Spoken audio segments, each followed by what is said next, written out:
la sangre derramada por muchos. Porque esto es mi sangre del nuevo pacto, que por muchos es derramada para remisión de los pecados. Mateo 26-28. El Señor Jesucristo vivía en aquel momento y estaba sentado a la mesa, y con todo, señalando a la copa llena de rojo vino, dijo: Esto es mi sangre que por muchos es derramada. Esto nos demuestra que no era su intención decir que el vino era literalmente su sangre. Ciertamente ya no es necesario refutar más el burdo dogma carnal de la transustanciación, el cual es obviamente absurdo. Allí estaba el Señor, vivo y sentado a la mesa de la cena, con su sangre en sus venas, y en consecuencia el vino no podía ser literalmente su sangre. Debe valorarse el símbolo, pero confundirlo con la cosa simbolizada llevaría a la adoración idolátrica de un trozo de pan. Nuestro Señor habló de su sangre como ya derramada, cuando todavía los clavos no habían atravesado sus manos y sus pies, y la lanza no había perforado su costado.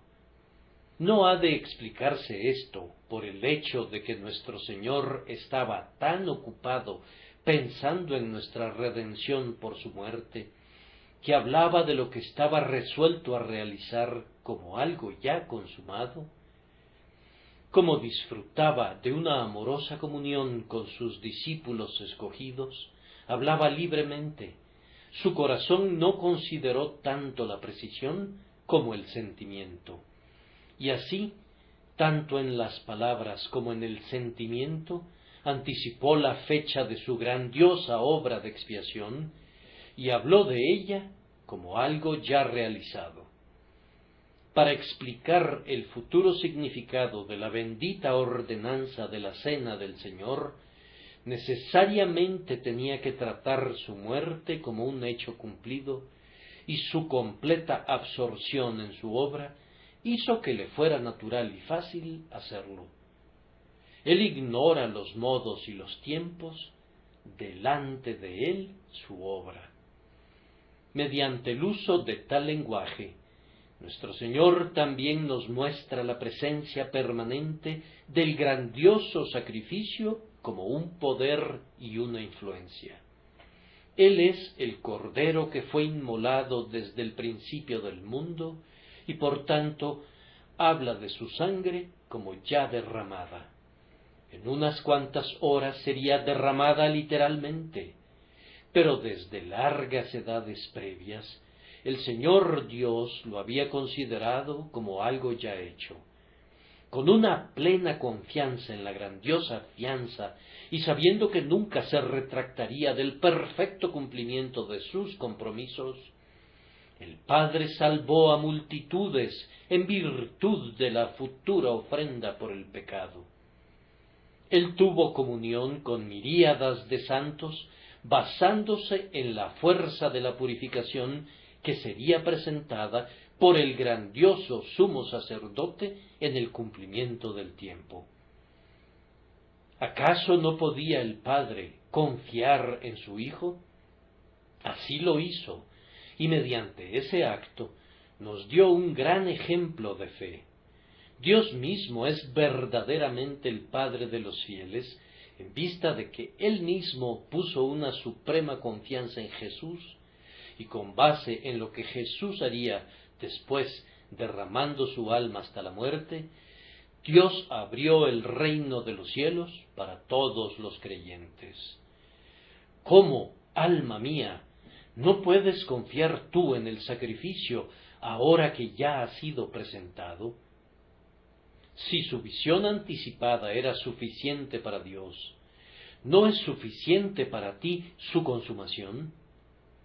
He aquí el Cordero de Dios, que aún antes de morir fue descrito quitando el pecado del mundo. Si esto era válido antes de ir al Calvario, cuán seguramente es válido ahora que ha dicho con absoluta verdad: consumado es. Queridos amigos, voy a predicarles una vez más sobre la piedra angular del Evangelio. Me pregunto cuántas veces lo habré hecho con esta. La doctrina de Cristo crucificado está siempre conmigo.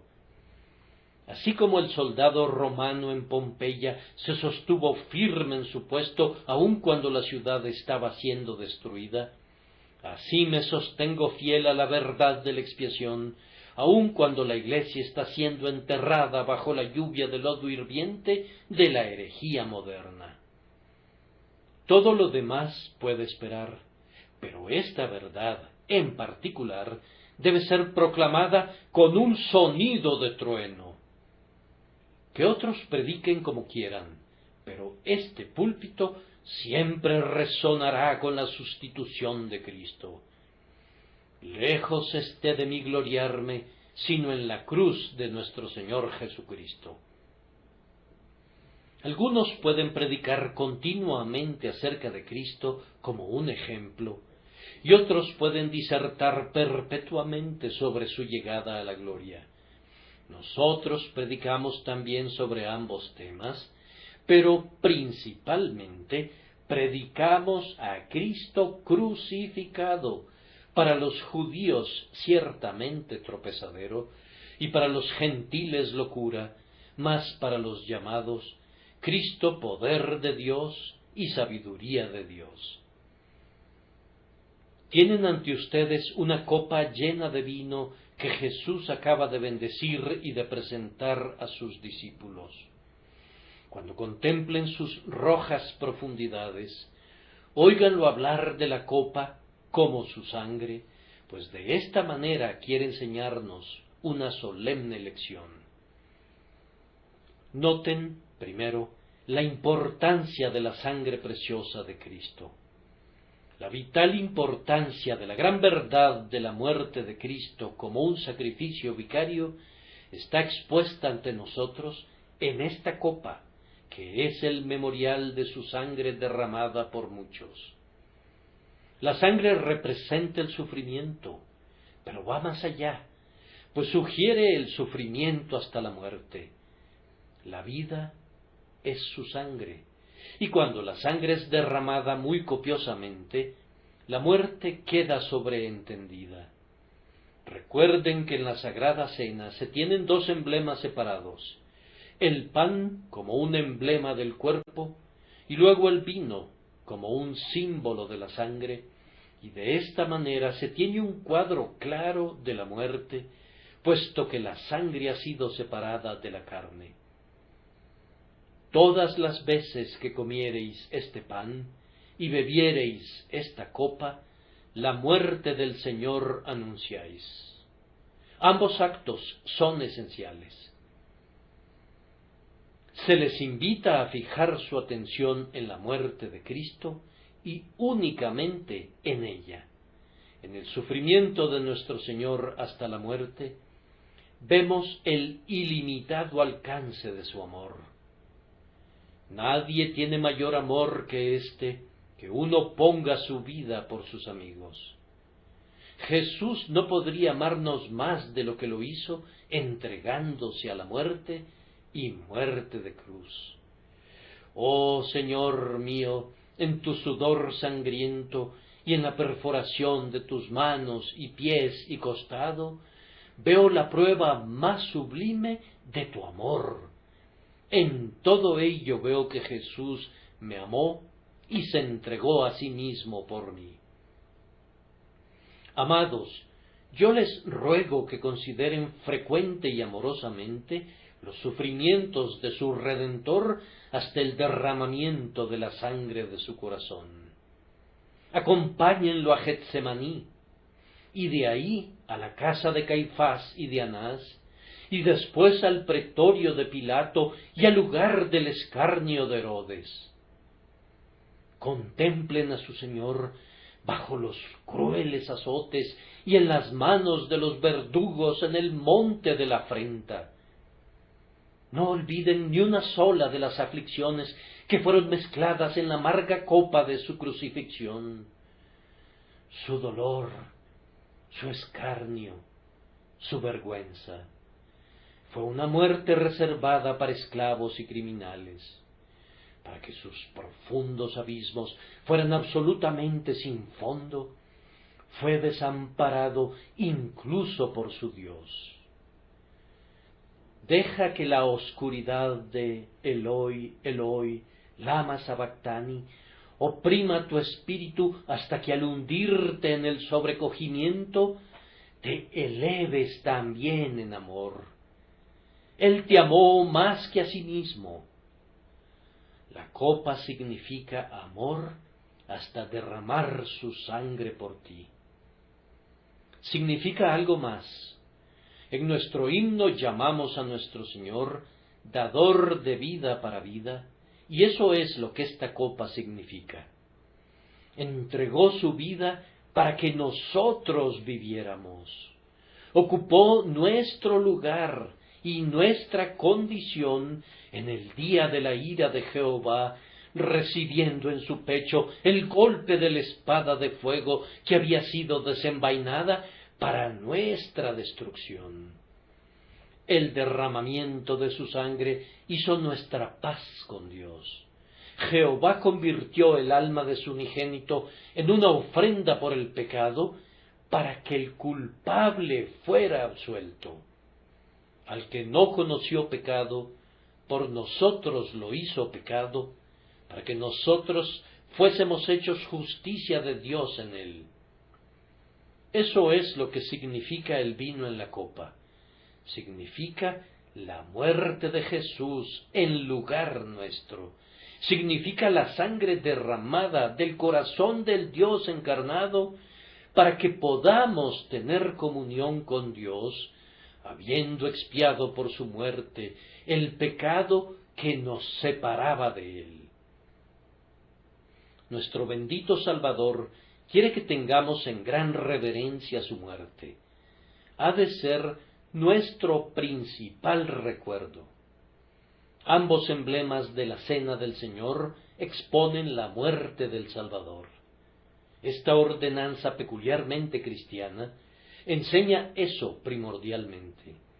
La muerte de Cristo en favor de los hombres es la gran doctrina de la Iglesia. Nosotros profesamos ser partícipes del mérito de su muerte cuando nos acercamos a esta mesa. La muerte de nuestro Señor es recordada entonces, es mostrada, es declarada, es atestiguada y confiamos en ella. Evidentemente el Señor Jesús quiere que tratemos el hecho de su muerte como una verdad que debe recibir de manera preeminente la prominencia. Él no habría instituido especialmente una ordenanza para recordarnos el derramamiento de su sangre si no hubiera considerado que era algo primordial en toda su carrera terrenal. La otra ordenanza de nuestra santa fe también declara la muerte de nuestro Señor. No somos sepultados juntamente con Él para muerte en el bautismo. ¿No es el bautismo un emblema de su inmersión en las olas de la aflicción y de la muerte? El bautismo nos muestra esa participación en el sufrimiento de Cristo, por la cual comenzamos a vivir.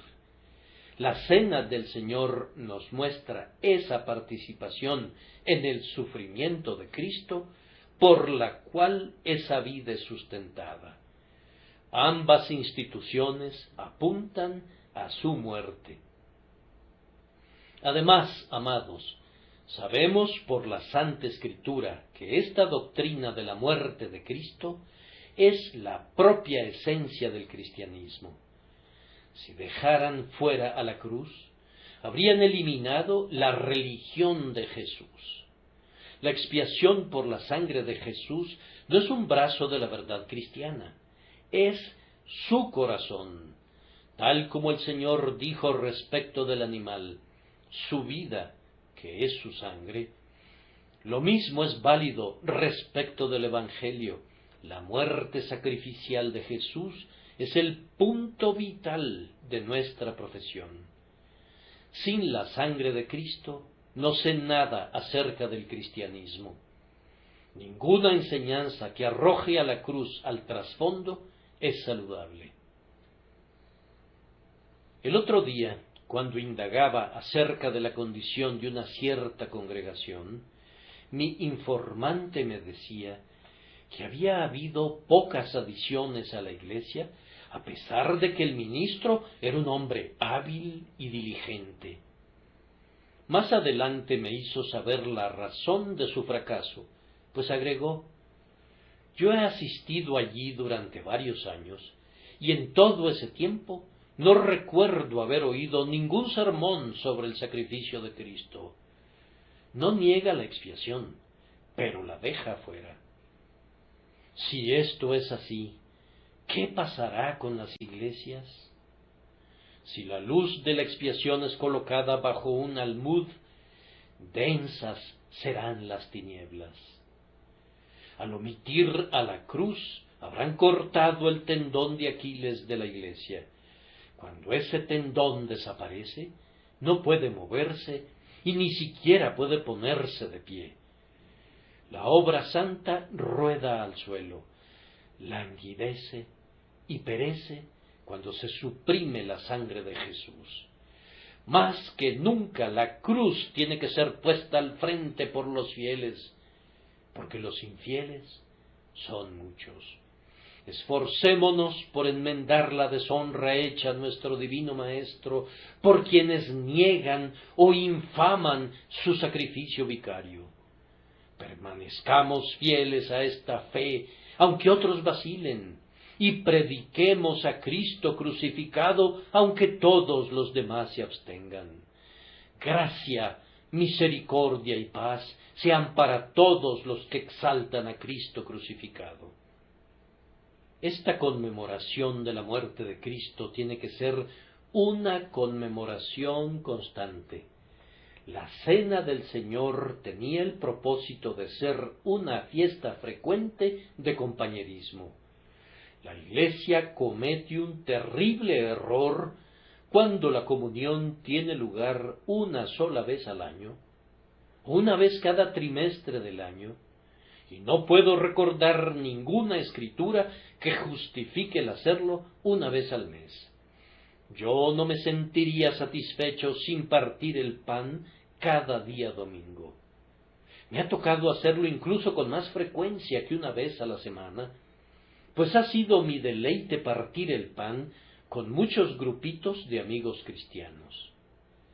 Siempre que se celebra esta cena, declaramos que Cristo murió por nuestros pecados, conforme a las Escrituras.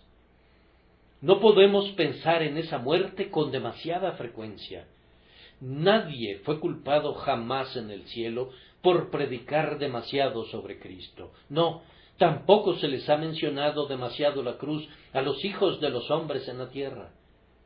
Las personas ajenas a esto podrían decir: este hombre solo toca una cuerda del arpa. ¿Te asombras? La mente carnal es enemistad contra Dios, y especialmente muestra su odio lanzando improperios contra la cruz.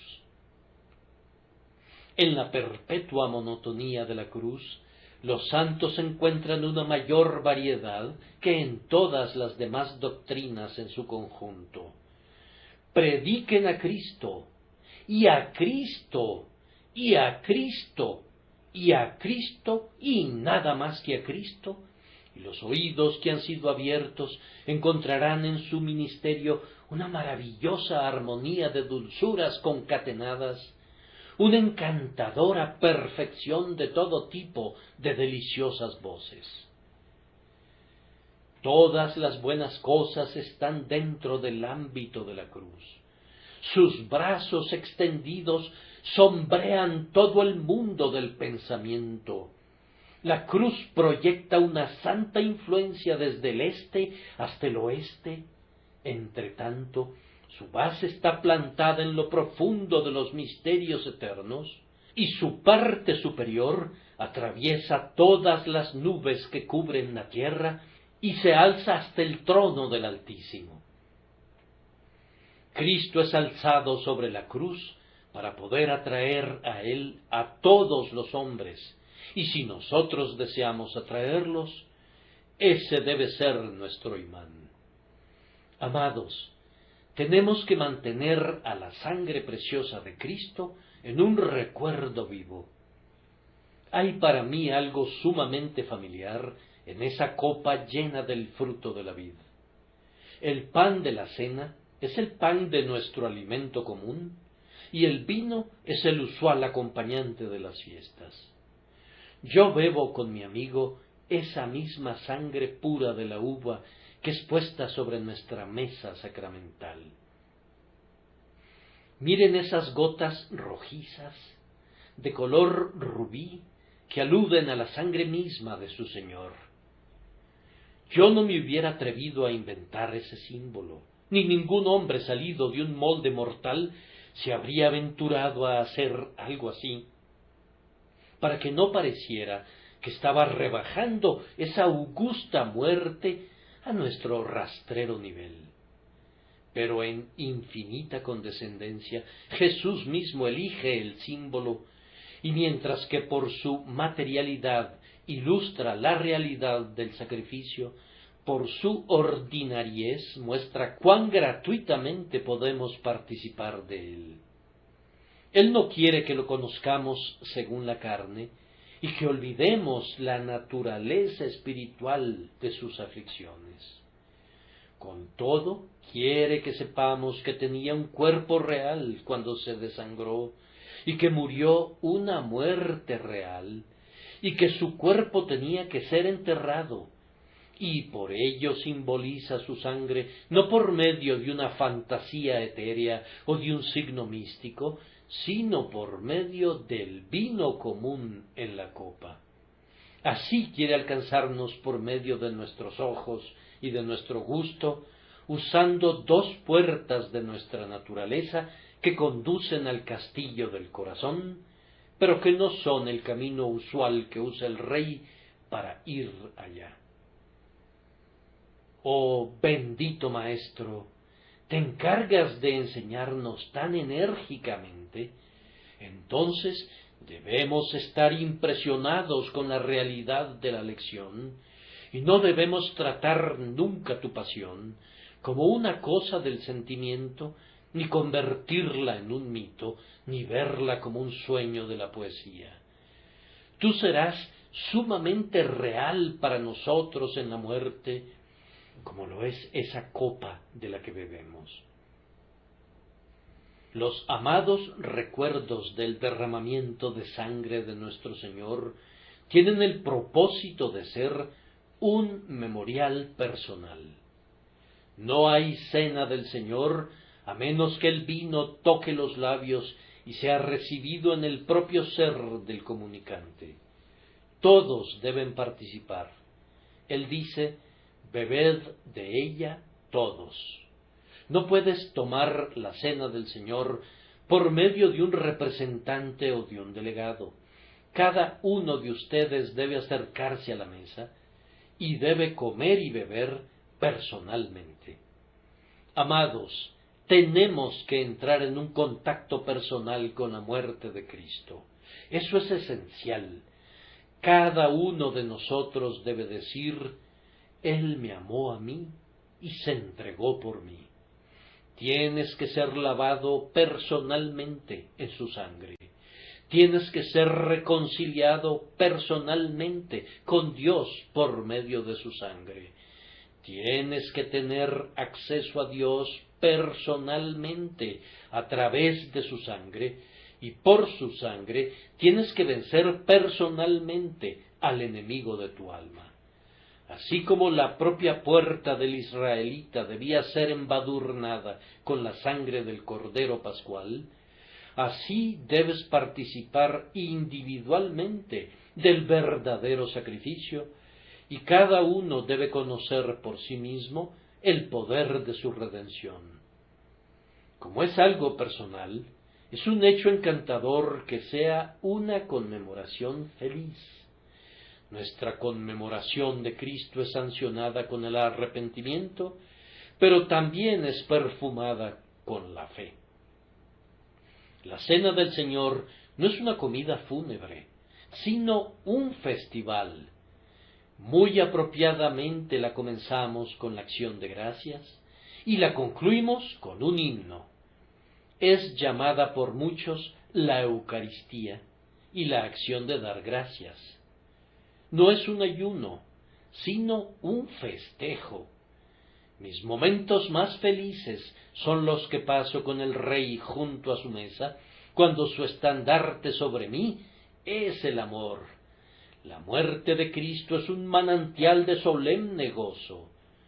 Antes que nuestro grandioso sacrificio muriera, el mejor símbolo de su muerte era la sangre de los toros y de las cabras. Vean cómo se retuercen las víctimas en la muerte. El cuchillo sacrificial hace una obra terrible al pie del altar. Es difícil estar allí y ver cómo se desangran las criaturas. Después que ocurrió la muerte de nuestro Señor, la sangre de los animales ya no era el tipo, sino que era la sangre de la uva. Aquello que era terrible en perspectiva es gozoso en el recuerdo. Aquello que era sangre al ser derramada es vino al ser recibido. Provino de él con una herida, pero nos llega con una bendición. Su sangre es nuestro cántico en la casa de nuestra peregrinación, y agregará la mejor música a nuestras armonías celestiales cuando cantemos delante del trono al que nos amó y nos lavó de nuestros pecados con su sangre. A él sea gloria e imperio por los siglos de los siglos. Si nuestro Señor Jesús ha hecho que el recuerdo de su amor sea más dulce que el vino, no nos apartemos de él como si se hubiese convertido en un tema desagradable. Debemos encontrar en la cruz nuestros placeres más selectos.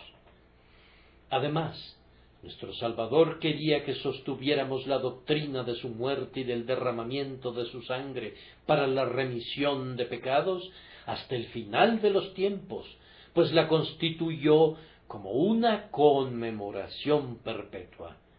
Bebemos esta copa hasta que Él venga. Si el Señor Jesús hubiera previsto con aprobación los cambios en el pensamiento religioso que serían introducidos por la creciente cultura, Él habría arreglado seguramente un cambio de símbolos que se adecuara al cambio de doctrinas.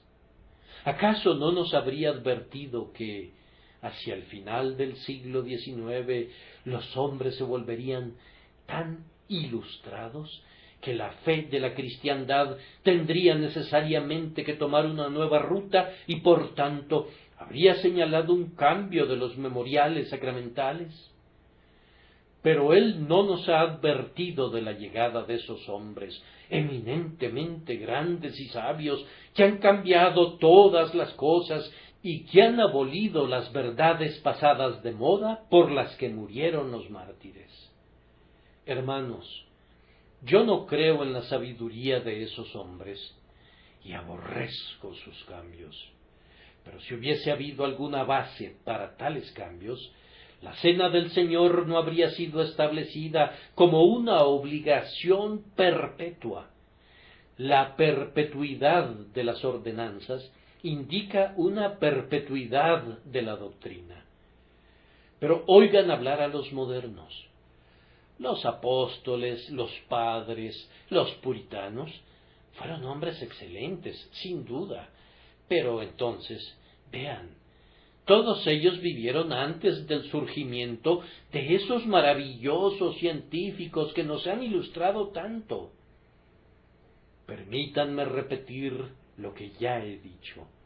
Si hubiéramos llegado a un nuevo punto en cuanto a la fe, ¿no habríamos llegado a un punto nuevo en cuanto a las ordenanzas en las que esas creencias están encarnadas? Yo creo que sí. La intención evidente de Cristo al darnos ordenanzas establecidas, y especialmente al establecer esta que conmemora tan claramente el derramamiento de su sangre, era que supiéramos que la verdad de su sacrificio está fijada y dirimida para siempre, y debe permanecer siendo la esencia de su evangelio de manera inmutable. Ni 19 siglos, ni 19.000 siglos podrían generar la más mínima diferencia en esta verdad, ni en la relativa proporción de esta verdad en cuanto a otras verdades, en tanto que dure esta dispensación. Hasta que Él venga una segunda vez sin una ofrenda por el pecado para salvación, la grandiosa obra de su primera venida tiene que ser mantenida de manera primordial y por sobre todo en toda nuestra enseñanza, en nuestra confianza y en nuestro testimonio. Así como en el hemisferio austral la cruz es la guía del marinero, así, bajo todos los cielos, la muerte de nuestro Redentor es la estrella polar de nuestra esperanza en el mar de la vida. En la vida y en la muerte nos gloriaremos en la cruz de Cristo y nunca nos avergonzaremos de ella, estemos donde estemos. En segundo lugar, noten bien la conexión de la sangre de Cristo con el pacto. Lean el texto de nuevo. Esto es mi sangre del Nuevo Testamento. Una mejor traducción sería: esto es mi sangre del nuevo pacto. ¿Cuál es este pacto? El pacto es el que acabo de leerles en Jeremías 31:33. Este es el pacto que haré con la casa de Israel después de aquellos días, dice Jehová. Daré mi ley en su mente y la escribiré en su corazón, y yo seré a ellos por Dios, y ellos me serán por pueblo. Vean también Jeremías 32:40. Y haré con ellos pacto eterno, que no me volveré atrás de hacerles bien, y pondré mi temor en el corazón de ellos, para que no se aparten de mí. Busquen también en Ezequiel 11:19, y les daré un corazón, y un espíritu nuevo pondré dentro de ellos, y quitaré el corazón de piedra de en medio de su carne, y les daré un corazón de carne. Miren la misma profecía en Ezequiel 36:26. Os daré corazón nuevo, y pondré mi espíritu nuevo dentro de vosotros, y quitaré de vuestra carne el corazón de piedra, y os daré un corazón de carne. ¡Qué magnífica carta magna es esta! El antiguo pacto dice: cumple la ley y vive. El nuevo pacto dice: tú vivirás, y yo te voy a conducir a cumplir mi ley, pues la escribiré en tu corazón. Felices son los hombres que saben que están bajo este pacto. ¿Qué tiene que ver la sangre de Jesucristo con este pacto? Tiene que ver con todo, pues el pacto no hubiera podido realizarse aparte de la sangre de Jesús. La expiación se daba como un hecho en el establecimiento del pacto. Nadie más podía haber estado como nuestro representante para cumplir nuestro lado del pacto, excepto el Señor Jesucristo. E incluso Él solo pudo haber realizado ese pacto gracias al derramamiento de su sangre. En esa copa vemos el emblema de la sangre que hizo posible el pacto. Además, la sangre de Jesús garantiza el pacto. Su muerte ha cumplido el lado humano del pacto, y la parte de Dios está asegurada. La estipulación del pacto está cumplida en Cristo, y ahora su tenor es la pura promesa. Noten que los yo haré y se hará se suceden en rápida sucesión. Un arreglo de absoluta gracia de parte de Dios para con los indignos hijos de los hombres está ahora en plena acción a través del sacrificio de Cristo. El pacto de gracia, cuando es entendido debidamente, ejerce una bendita influencia sobre las mentes de los hombres conscientes de pecado. El capellán de una cárcel, un querido amigo mío, me contó una vez el sorprendente caso de una conversión en el que un conocimiento del pacto de gracia fue el principal instrumento usado por el Espíritu Santo.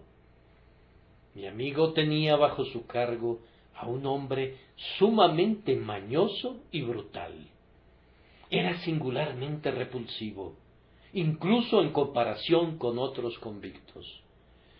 Había sido renombrado por su arrojo y por la completa ausencia de todo sentimiento al cometer sus actos de violencia.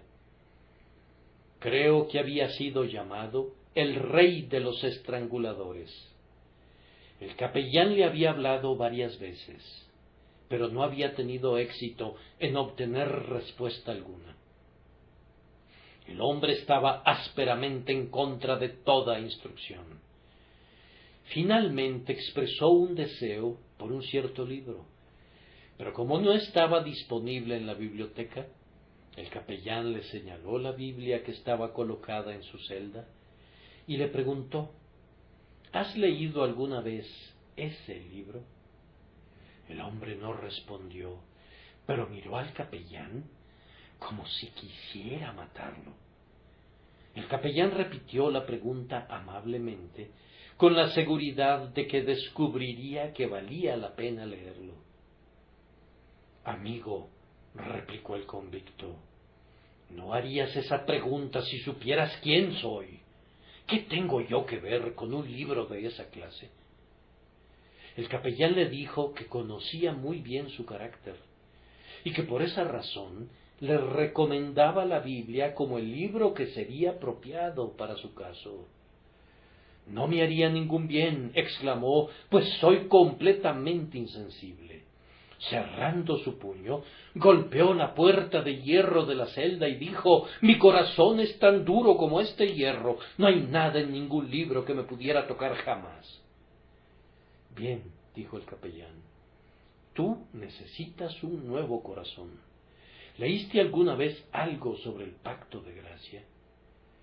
A lo cual el hombre respondió malhumoradamente, preguntando qué quería decir con esas palabras. Mi amigo replicó: escucha estas palabras: os daré corazón nuevo y pondré espíritu nuevo dentro de vosotros. Las palabras dejaron al hombre sumido en el asombro hasta donde le era posible. Pidió que el capellán le encontrara ese pasaje en la Biblia. Leyó las palabras una y otra vez, y cuando el capellán vino a visitarlo al día siguiente, la fiera salvaje había sido domada. Oh, amigo, le dijo, nunca soñé con una promesa así. Nunca creí posible que Dios hablara así a los hombres.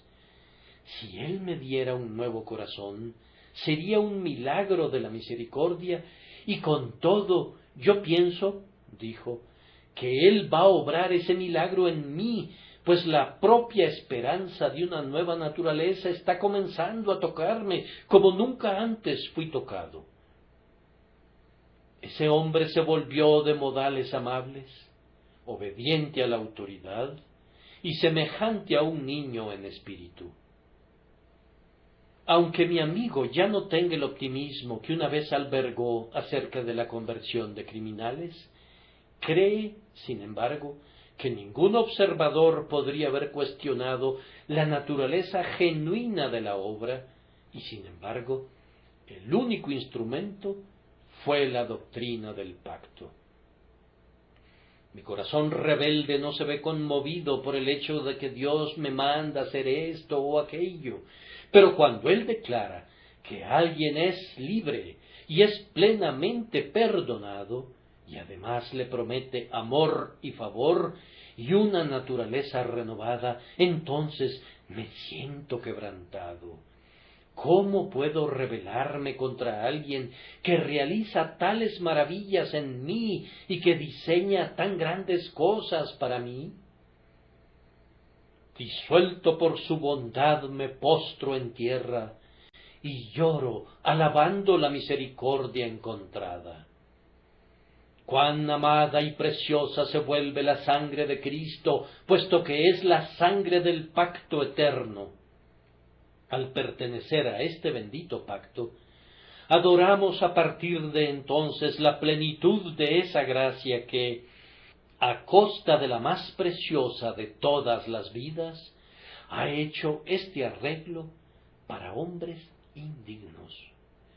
Tal vez ustedes me pregunten, ¿por qué nuestros traductores usaron la palabra testamento en nuestra versión autorizada?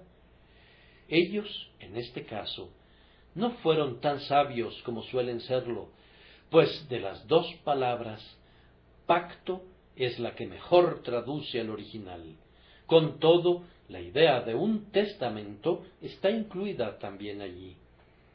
El original podría significar cualquiera de las dos cosas.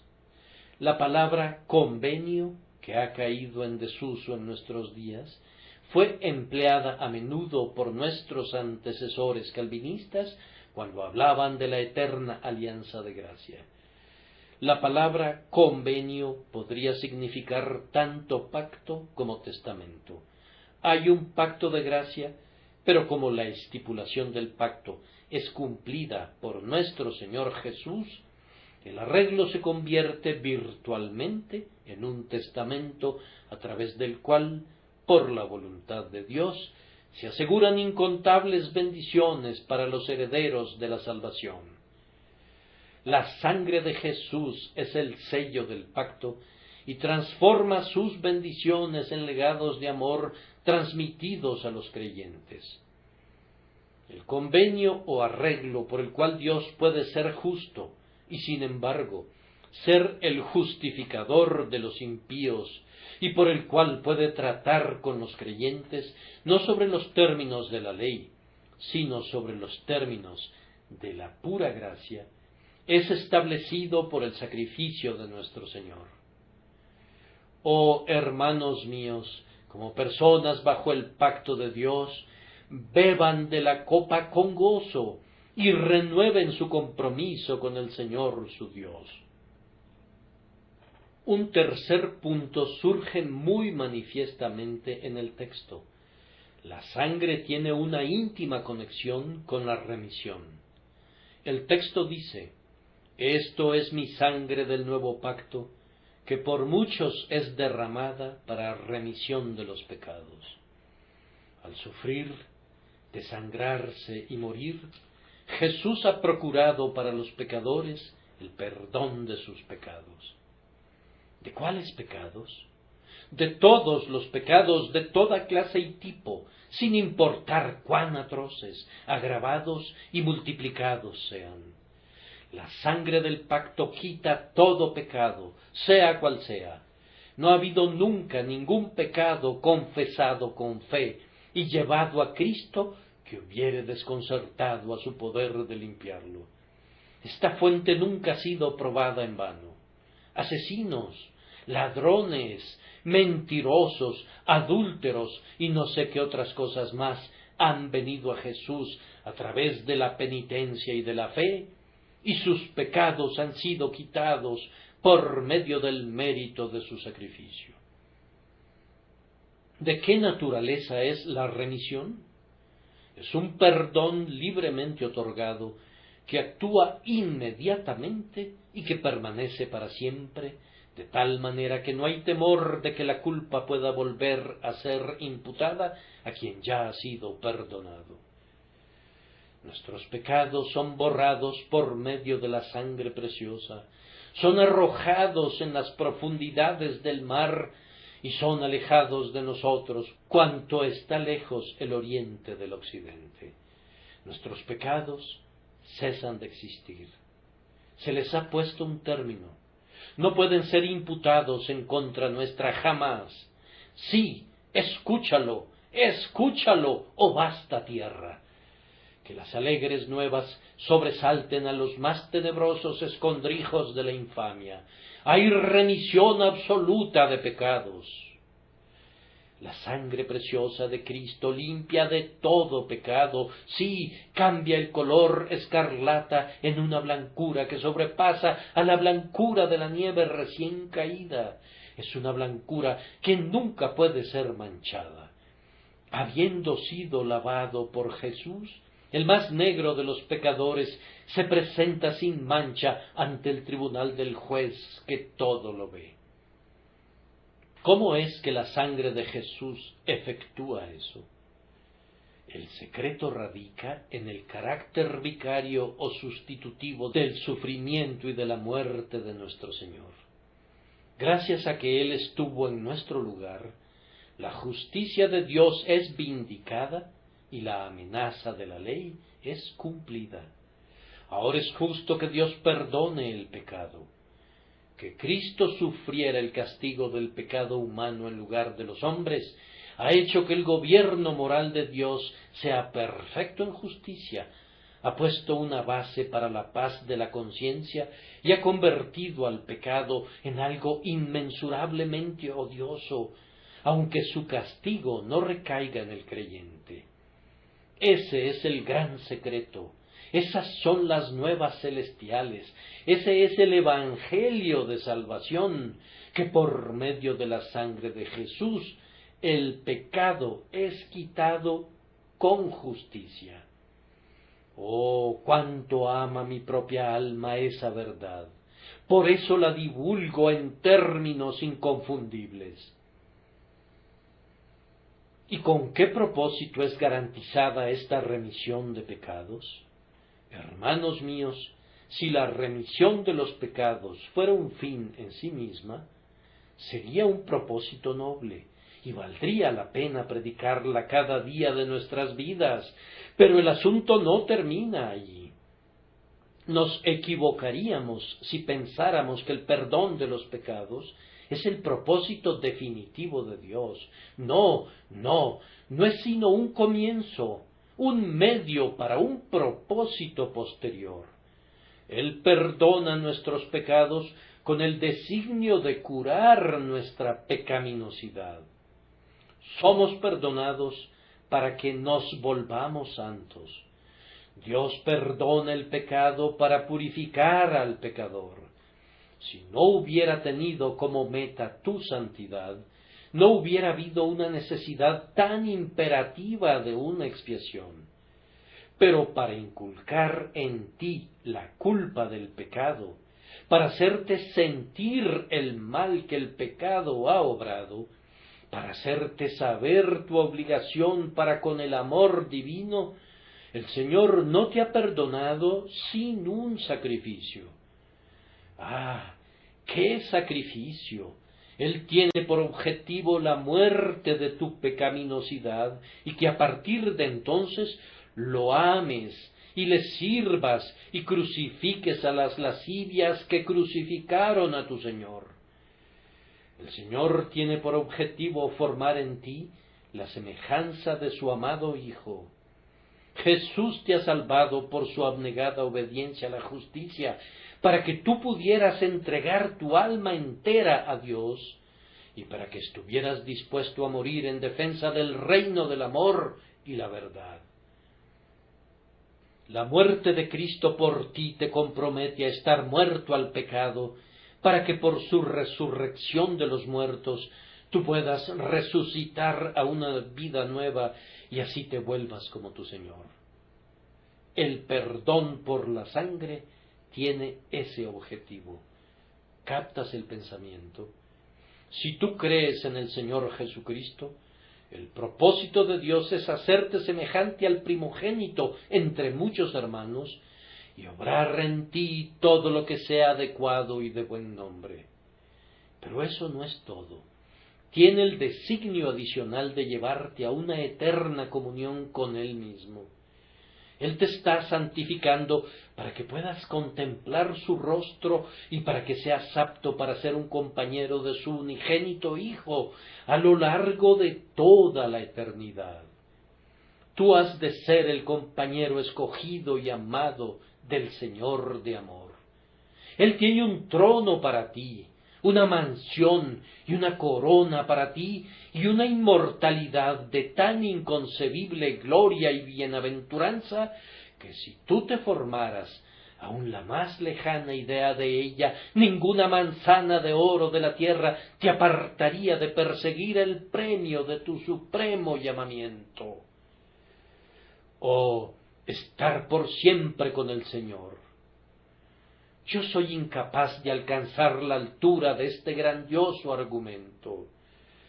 Vean, hermanos míos, ¿a qué los destina la sangre de su Señor? Oh, alma mía, bendice a Dios por esa copa especial que te recuerda el grandioso sacrificio y que te profetiza tu gloria a la diestra de Dios por siempre. No puedo olvidar notar, para concluir, la conexión de la sangre con los hombres. En el texto se nos informa que esta sangre es derramada por muchos para remisión de los pecados. Regocijémonos en grado sumo en esa gran palabra, muchos. La sangre de Cristo no fue derramada solamente por el puñado de apóstoles. Había solo 11 de ellos que realmente participaron de la sangre simbolizada por la copa. El Salvador no dice, esto es mi sangre derramada por ustedes, los 11 favorecidos, sino que dice, por muchos es derramada. Jesús no murió únicamente por los clérigos. Yo recuerdo haber leído en la vida de Martín Lutero, que vio en una iglesia católica un cuadro del Papa y de cardenales y de obispos y de sacerdotes y de monjes y de frailes, todos ellos viajando a bordo de un barco. Todos iban a salvo, cada uno de ellos. En cuanto al laicado, pobres infelices, luchaban en el mar y muchos de ellos se ahogaban. Sólo se salvaban aquellos para quienes los buenos hombres que iban en el barco eran tan amables de extenderles una cuerda o una tabla. Esa no es la enseñanza de nuestro Señor. Su sangre es derramada por muchos y no por unos cuantos. Él no es el Cristo de una casta o de una clase, sino el Cristo de todas las condiciones de hombres. Su sangre es derramada por muchos pecadores para que sus pecados puedan ser remitidos. Los que estaban en el aposento alto eran todos judíos, pero el Señor Jesucristo les dijo, mi sangre es derramada por muchos, para hacerles ver que Él no murió solo por la simiente de Abraham, sino por todas las razas de hombres que moran sobre la faz de la tierra, derramada por muchos. Sus ojos, no lo dudo, miraban a estas islas lejanas y a las vastas tierras ubicadas más allá del mar occidental. Pensaba en África y en India y en la tierra de Sinim. Una multitud que nadie puede contar alegraba los ojos del Redentor que veían previsoramente y anticipaban todos los acontecimientos. Él hablaba con un gozoso énfasis cuando dijo, por muchos es derramada para remisión de los pecados. Crean en los inmensurables resultados de la redención. Siempre que estemos haciendo arreglos para la predicación de esta sangre preciosa, hagámoslos a gran escala. La mansión del amor debe ser edificada para una gran familia. No debemos cantar diciendo, nosotros somos un jardín amurallado, mantengamos los muros muy firmes y seguros. Esperemos ver que grandes números entren en el sagrado recinto. Todavía tenemos que abrirnos paso a la derecha y a la izquierda. Las masas han de ser compelidas a entrar. Esta sangre es derramada por muchos. Un grupo de media docena de convertidos nos alegra mucho, y así debería ser. Pero, anhelamos tener 6,000 convertidos de inmediato. ¿Por qué no? Esta sangre es derramada por muchos. Echemos la gran red al mar. Ustedes, jóvenes, prediquen el Evangelio en las calles de esta populosa ciudad, pues está destinado para muchos. Los que van de puerta en puerta no piensen que pueden ser demasiado optimistas, puesto que la sangre de su Salvador es derramada por muchos, y los muchos de Cristo son una gran cantidad. Es derramada por todos los que han de creer en Él, derramada por ti, pecador, si confías en Él ahora. Si confiesas tu pecado y confías en Cristo, ten la certeza de que Jesús murió en tu lugar y en tu condición. Es derramada por muchos, de tal manera que ningún hombre ni ninguna mujer confiarán en Él en vano, jamás, ni descubrirán que la expiación es insuficiente para ellos. Pidamos tener una magnánima fe para que mediante un esfuerzo santo alarguemos nuestras cuerdas y reforcemos nuestras estacas, esperando ver que la casa de nuestro Señor se llene de gente. Verá el fruto de la aflicción de su alma y quedará satisfecho.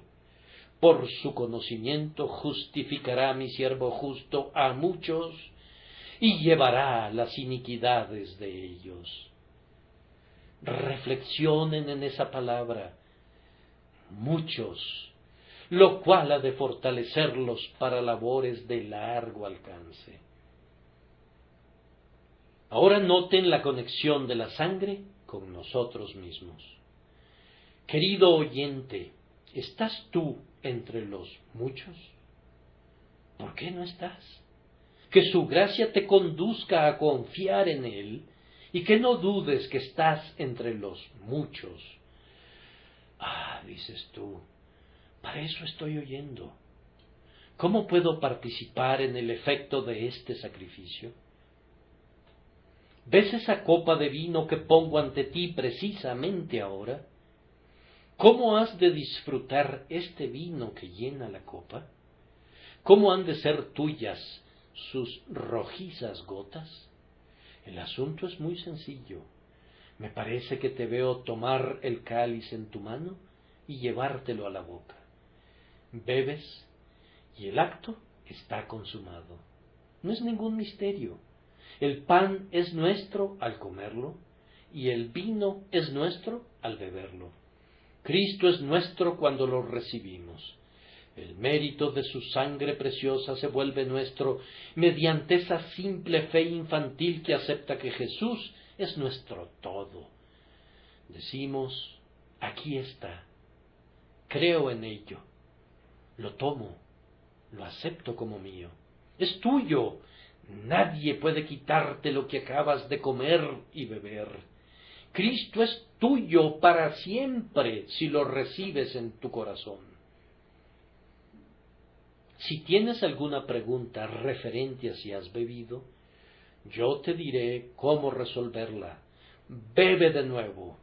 Si has estado comiendo y has olvidado realmente si comiste o no, tales cosas les ocurren a hombres ocupados que solo comen un poco.